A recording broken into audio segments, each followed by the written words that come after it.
ಅವ್ರದ್ದು complete leg structure ಏನಿದೆ ಅಲ್ಲ ಕರ್ವ್ ಆಗ್ಬಿಡುತ್ತೆ. ಅವ್ರಿಗೆ ಮೂವ್ಮೆಂಟ್ ವಾಕ್ ಮಾಡಕ್ ಕೂಡ ಆಗಲ್ಲ. ಸರ್ ವಾಕ್ ಮಾಡ್ಬೇಕಾದ್ರೆ ಪೇನ್ ಏನಿರಲ್ಲ, ಕೂತ್ಕೊಂಡು ಹೇಳ್ಬೇಕಾದ್ರೆ ಪೇನ್ ಇರುತ್ತೆ, ಮೆಟ್ಲು ಹತ್ಬೇಕಾದ್ರೆ ಪೇನ್ ಆಗುತ್ತೆ, ಇಲ್ಲ ಮೆಟ್ಲು ಇಳಿಬೇಕಾದ್ರೆ ಪೇನ್ ಆಗುತ್ತೆ. ಇಲ್ಲಿ ಈ ನೀ ಜಾಯಿಂಟ್ ಅಲ್ಲಿ ಏನ್ ಬೀಳುತ್ತೆ ಅಂದ್ರೆ ತುಂಬಾ ಪ್ರೆಷರ್ ಕ್ರಿಯೇಟ್ ಆಗುತ್ತೆ. ಪೇನ್ ಆಗೋದು ಸಹಜ, ಸ್ಟಿಫ್ನೆಸ್ ಕ್ರಿಯೇಟ್ ಆಗೋದು ಸಹಜ. ನಮ್ಮ ಕಂಪ್ಲೀಟ್ ಪ್ರೆಷರ್ ಏನ್ ಬಿದ್ದಿರುತ್ತೆ ನೀ ಜಾಯಿಂಟ್ ಮೇಲೆ ಬಿದ್ದಿರುತ್ತೆ. ಸ್ಟ್ರೇಟ್ ಇರೋ ಲೆಗ್ ಸ್ಟ್ರಕ್ಚರ್ ಏನಿರುತ್ತಲ್ಲ ಕರ್ವ್ ಆಗಕ್ಕೆ ಸ್ಟಾರ್ಟ್ ಆಗುತ್ತೆ, ಸ್ವೆಲ್ಲಿಂಗ್ ಬರುತ್ತೆ, ಸ್ಟಿಫ್ನೆಸ್ ಬರುತ್ತೆ. ಈ ಏಜ್ ಗ್ರೂಪ್ ಅಲ್ಲಿ ನಮಗೆ ತುಂಬಾ ಕಂಪ್ಲೇಂಟ್ಸ್ ಬರೋದು. ಆ ಸಂಧಿವಾತನ ನಾವು ಹೇಗೆ ಟ್ರೀಟ್ಮೆಂಟ್ ಮಾಡ್ಬೋದು, ಅದಕ್ಕೇನು ಆಪರೇಷನ್ ಬೇಕಾ? ಎಲ್ರಿಗೂ ನಮಸ್ಕಾರ. ಮಂಡಿ ನೋವು ನಮ್ಮಲ್ಲಿ ಬರುವಂತ ಏನು ಪೇಷಂಟ್ ಇದಾರಲ್ಲ, ಮಂಡಿ ನೋವು ಅಂತ ಯಾವ ಪೇಷಂಟ್ ಬರ್ತಾರಲ್ಲ ಅವ್ರಿಗೆ ಒಂದು ಕಾಮನ್ ಕ್ವಶನ್ ಇರುತ್ತೆ. ಏನಂದ್ರೆ, ಸರ್ ನಿಮ್ಮಲ್ಲೇ ಆಪರೇಷನ್ ಮಾಡಿದೆ ನಮ್ಮ ಮಂಡಿ ನೋವನ್ನ ಕಮ್ಮಿ ಮಾಡೋಕ್ಕಾಗುತ್ತಾ? ಸೊ ಯಾರು ಹೇಳಿದ್ರೆ ನಿಮಗೆ ಮಂಡಿ ನೋವಿಗೆ ಆಪ್ರೇಷನ್ ಬೇಕೇ ಬೇಕು ಅಂತ? ಯಾವ ಏಜ್ ಗ್ರೂಪಲ್ಲಿ ಮಂಡಿ ನೋವು ಬರುತ್ತೆ, ಅಂದರೆ ಯಾವ ಕಂಡೀಷನ್ ಇದೆ, ಅದೆಲ್ಲ ಇನ್ಕ್ಲೂಡ್ ಆಗುತ್ತೆ. ಈಗ ನೋಡಿ, ಯೂಶ್ವಲಿ ಏಜ್ ರಿಲೇಟೆಡ್ ನೀ ಜಾಯಿಂಟ್ ಹೇಗೆ ವೇರಿಯೇಷನ್ಸ್ ಆಗುತ್ತೆ. ಯಾಕೆ ಏಜ್ ರಿಲೇಟೆಡ್ ನನಗೆ ಇನ್ನೂ ನೋಡಿ 35 ಇದೆ, 45 ಇದೆ, ಯಾಕೆ ನಂಗೆ ನೀ ಜಾಯಿಂಟ್ ಪೇನ್ ಬರ್ತಾ ಇದೆ ಅನ್ನೋ ಕ್ವಶನ್ಸ್ ಇರುತ್ತೆ. ಈ ಏಜ್ ಗ್ರೂಪಲ್ಲಿ ಯಾಕೆ ನಮಗೆ ಪೇನ್ ಬಂತು? ಸೊ 30 to 50 ಆರ್ 55 ಏನಾಗುತ್ತೆ, ಈ ಏಜ್ ಗ್ರೂಪ್ 30 to 55 ಅರೌಂಡ್ 60 ತನ, ಈ ಏಜ್ ಗ್ರೂಪಲ್ಲಿ ನಮ್ಮಲ್ಲಿ ಮೇನ್ಲಿ 2 ಸೆಕ್ಟರ್ ಬರುತ್ತೆ. ಒಂದು ಸೆಕ್ಟರ್ ಏನಾಗುತ್ತೆ ಅಂತಂದ್ರೆ ಕಂಪ್ಲೀಟ್ಲಿ ಯಾವಾಗಲೂ ಕೂತ್ಕೊಂಡೇ ವರ್ಕ್ ಮಾಡೋದು. ನಾವು ನಮ್ಮ ಪ್ರೊಫೆಷನ್ನೇ ಆ ಥರ ಚೂಸ್ ಮಾಡ್ಕೊಂಡ್ಬಿಟ್ಟಿರ್ತೀವಿ, ಸೊ ಕೂತ್ಕೊಂಡೇ ವರ್ಕ್ ಮಾಡೋದು. ಇನ್ನೊಂದು ಸೆಕ್ಟರ್ ಏನು ಬರುತ್ತೆ ಅಂದರೆ ಯಾವಾಗಲೂ ನಾವು ನಿಂತ್ಕೊಂಡೇ ವರ್ಕ್ ಮಾಡೋದು. ಅಂದರೆ ಪ್ರೊಫೆಷನ್ ಇಸ್ ಲೈಕ್ ದಟ್. ಏನು ಮಾಡೋಕ್ಕೆ ಬರಲ್ಲ ಸರ್, ನಾವು ಚೂಸ್ ಮಾಡೋ ಪ್ರೊಫೆಷನ್ ಆಗಿದೆ. ಈಗ ಫಸ್ಟ್ ನಾವು ಏನು ನಮ್ಮ ಪ್ರೊಫೆಷನ್ ಹೇಗಿದೆ, ಒಂದು ಸೆಕ್ಟರ್ ಹೇಗೆ, ಫಸ್ಟ್ ಸೆಕ್ಟರ್ ಹೇಳಿದೆ ನಾನು ನಿಮಗೆ, ಯಾವಾಗಲೂ ಕೂತ್ಕೊಂಡೇ ಇರುವಂಥ ಒಂದು ಸೆಕ್ಟರ್, ಅದ್ರ ಬಗ್ಗೆ ನಾವು ಮಾತಾಡೋಣ. ಈಗ ನೋಡಿ, ಒಂದು ಸೆಕ್ಟರ್ ಏನಿರುತ್ತೆ, ಕಂಪ್ಲೀಟ್ ಸಿಟ್ಟಿಂಗ್ ಪೊಸಿಷನ್. ಈ ಪೊಸಿಷನ್ ಅಂದರೆ ಇದನ್ನು ನಾವು ನೀ ಜಾಯಿಂಟ್ ಅಂತ ಕನ್ಸಿಡರ್ ಮಾಡಿಕೊಂಡ್ರೆ ಇದೇ ಪೊಸಿಷನ್ ಅವ್ರು ಮೇಂಟೈನ್ ಮಾಡ್ತಿರ್ತಾರೆ, ಆಲ್ಮೋಸ್ಟ್ ವರ್ಕ್, ಟೇಬಲ್ ವರ್ಕ್. ಈಗ ಮಾಡಿದಾಗ ನಮಗೆ ಇಲ್ಲಿ ಈ ನೀ ಜಾಯಿಂಟಲ್ಲಿ ಏನು ಬೀಳುತ್ತೆ ಅಂದರೆ ತುಂಬ ಪ್ರೆಷರ್ ಕ್ರಿಯೇಟ್ ಆಗುತ್ತೆ. ಒಂದೇ ಪೊಸಿಷನಲ್ಲಿ ಅರೌಂಡ್ 10 hours 15 hours ಎಲ್ಲ ವರ್ಕ್ ಮಾಡಿದಾಗ ಅವಾಗ ಏನಾಗುತ್ತೆ, ಟೆನ್ಷನ್ ಕ್ರಿಯೇಟ್ ಆಗಿರುತ್ತೆ ಆ್ಯಂಡ್ ಪ್ರೆಷರ್ ಕ್ರಿಯೇಟ್ ಆಗಿರುತ್ತೆ. ಅವಾಗ ಪೇನ್ ಆಗೋದು ಸಹಜ, ಸ್ಟಿಫ್ನೆಸ್ ಕ್ರಿಯೇಟ್ ಆಗೋದು ಸಹಜ. ಇದಾದಮೇಲೆ ಇನ್ನೊಂದು ಸೆಕ್ಟರ್ ಬರುತ್ತೆ, ಯಾವಾಗಲೂ ಸ್ಟ್ಯಾಂಡಿಂಗ್ ಪೊಸಿಷನಲ್ಲಿ ನಿಂತು ವರ್ಕ್ ಮಾಡೋದು. ಅವ್ರ ಸ್ಟ್ಯಾಂಡಿಂಗ್ ಪೊಸಿಷನ್ನಲ್ಲೇ ಅವ್ರ ಪ್ರೊಫೆಷನ್ ಇರುತ್ತೆ. ಸೊ ಈ ಟೈಪ್ ನೋಡಿ, ಈ ಪೊಸಿಷನಲ್ಲಿ ನಾವು ಯಾವಾಗಲೂ ವರ್ಕ್ ಮಾಡ್ಬೇಕಾದ್ರೆ ನಮ್ಮ ಕಂಪ್ಲೀಟ್ ಪ್ರೆಷರ್ ಏನು ಬಿದ್ದಿರುತ್ತೆ ನೀ ಜಾಯಿಂಟ್ ಮೇಲೆ ಬಿದ್ದಿರುತ್ತೆ. ಅಲ್ಲಿ ಒಂದು ಟೆನ್ಷನ್ ಕ್ರಿಯೇಟ್ ಆಗಿರುತ್ತೆ, ಅಲ್ಲಿ ಪ್ರೆಷರ್ ಬೀಳ್ತಿರುತ್ತೆ.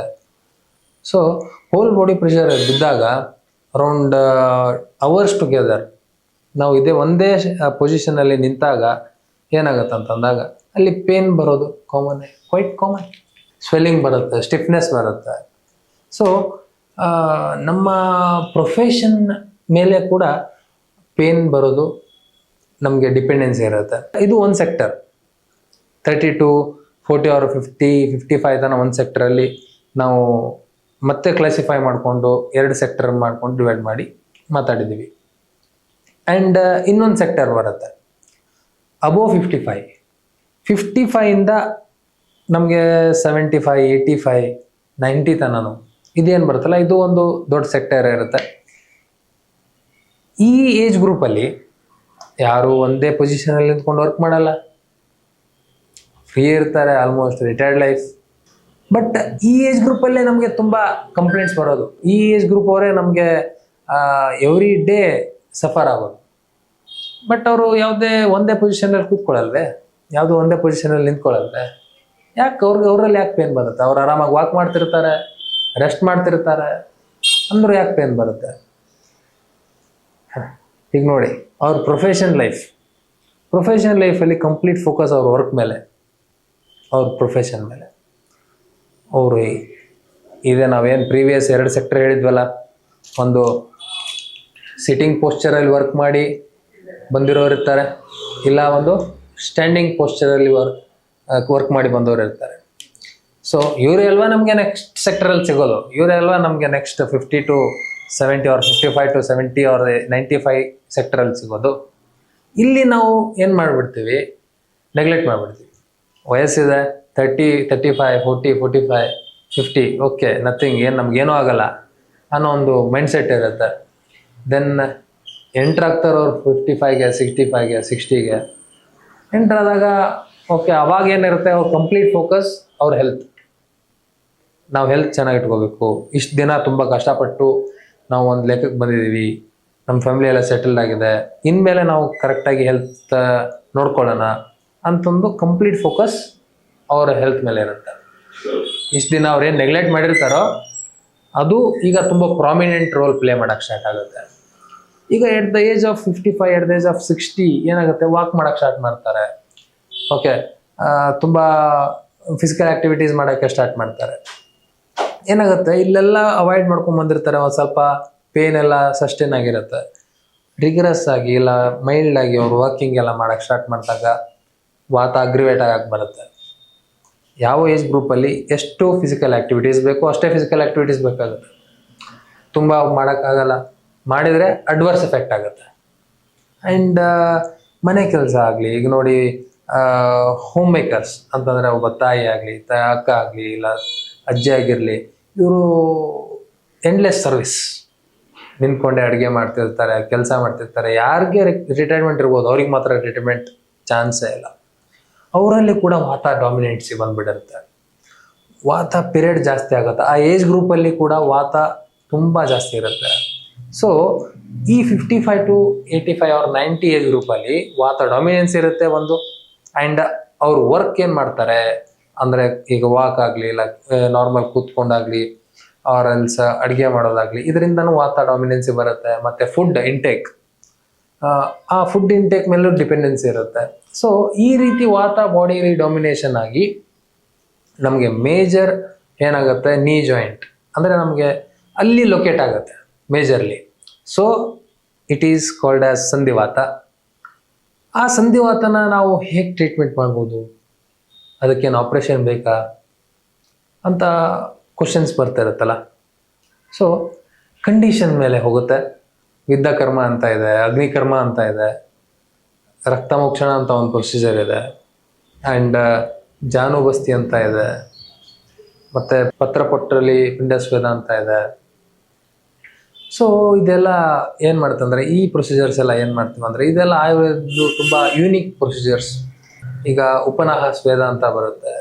ಇವೆಲ್ಲ ಲಾಟ್ ಆಫ್ ಪ್ರೊಸೀಜರ್ಸ್ ಇದೆ. ಈ ಪ್ರೊಸೀಜರ್ಸ್ನ ನಾವು ಯೂಸ್ ಮಾಡಿಕೊಂಡು ನೀ ಜಾಯಿಂಟ್ ಪೇನ್ ಅವರ ಸಂಧಿವಾತ ಇಂದ ನಾವು ಹೊರಗಡೆ ಬರ್ಬೋದು.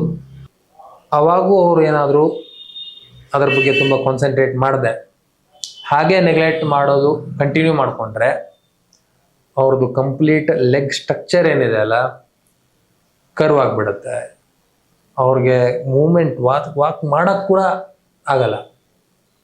ಮೇಜರ್ ಕಂಪ್ಲೇಂಟ್ಸೇ ಬರೋದೇನಂತಂದರೆ, ನಮಗೆ ಸಂಧಿವಾತದಲ್ಲಿ ಮೇಜರ್ ಕಂಪ್ಲೇಂಟ್ಸ್, ವಾಕ್ ಮಾಡ್ಬೇಕಾದ್ರೆ ನೋವಾಗುತ್ತೆ, ಕೂತ್ಕೊಂಡು ಎದ್ದ ತಕ್ಷಣ ಸೌಂಡ್ ಬರುತ್ತೆ, ಇಲ್ಲ ವಾಕ್ ಮಾಡ್ಬೇಕಾದ್ರೆ ಸೌಂಡ್ ಬರುತ್ತೆ.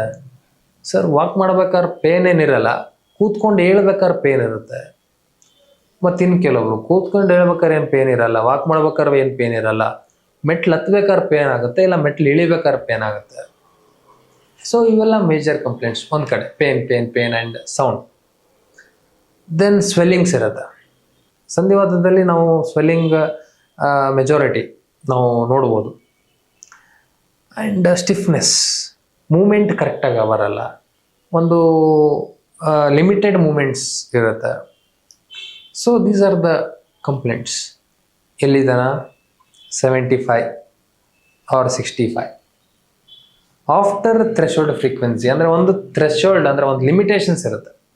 ಆ ಲಿಮಿಟೇಷನ್ ಆದಮೇಲೆ ಏನಾಗುತ್ತೆ, ತುಂಬ ವಾತ ಇನ್ಕ್ರೀಸ್ ಆದಾಗ, ಅದನ್ನು ನಾವು ಕರೆಕ್ಟಾಗಿ ಟ್ರೀಟ್ಮೆಂಟ್ ಸಿಗದೇ ಇರುವಾಗ ಏನಾಗುತ್ತೆ, ಆ ಲೆಗ್ ಸ್ಟ್ರಕ್ಚರ್ ಚೇಂಜ್ ಆಗ್ತಾ ಹೋಗುತ್ತೆ. ಸ್ಟ್ರೇಟ್ ಇರೋ ಲೆಗ್ ಸ್ಟ್ರಕ್ಚರ್ ಏನಿರುತ್ತಲ್ಲ, ಕರ್ವ್ ಆಗಕ್ಕೆ ಸ್ಟಾರ್ಟ್ ಆಗುತ್ತೆ. ಆಲ್ಮೋಸ್ಟ್ ಈ ಥರ ಆದಾಗ ನಮಗೆ ಲೆಗ್ ನಾರ್ಮಲ್ ಪೊಸಿಷನ್ ಹೀಗಿರುತ್ತೆ. ಆ್ಯಂಡ್ ನಾವು ತುಂಬ ಇಯರ್ಸ್ ಟುಗೆದರ್ ನಾವು ನೆಗ್ಲೆಕ್ಟ್ ಮಾಡ್ತಾ ಮಾಡ್ತಾ ಮಾಡ್ತಾ ಪೊಸಿಷನ್ ಚೇಂಜ್ ಆಗ್ತಾ ಹೋಗುತ್ತೆ. ಈ ಕಂಡೀಷನ್ ಬರೋ ತನಕ ನಾವು ಬಿಡಬಾರ್ದು. ಇಫ್ ಇನ್ ಕೇಸ್ ಬಂದರೆ ನಾವು ಬೇರೆ ಆಪ್ಷನ್ ಇಲ್ಲ, ಆಪ್ರೇಟ್ ಮಾಡಲೇಬೇಕಾಗುತ್ತೆ. ಯಾಕಂದರೆ ನಾವು ನಾರ್ಮಲ್ ಪೊಸಿಷನ್ ತರಬೇಕು. ಸೊ ದಯವಿಟ್ಟು ನಿಮ್ಮ ಕಾಲು ಅಂದರೆ ಏನು ಪೇನ್ ಬರುವಂಥ ಜಾಗ ಅದನ್ನು ನೀವು ನೆಗ್ಲೆಕ್ಟ್ ಮಾಡೋಕ್ಕೆ ಹೋಗಬೇಡಿ.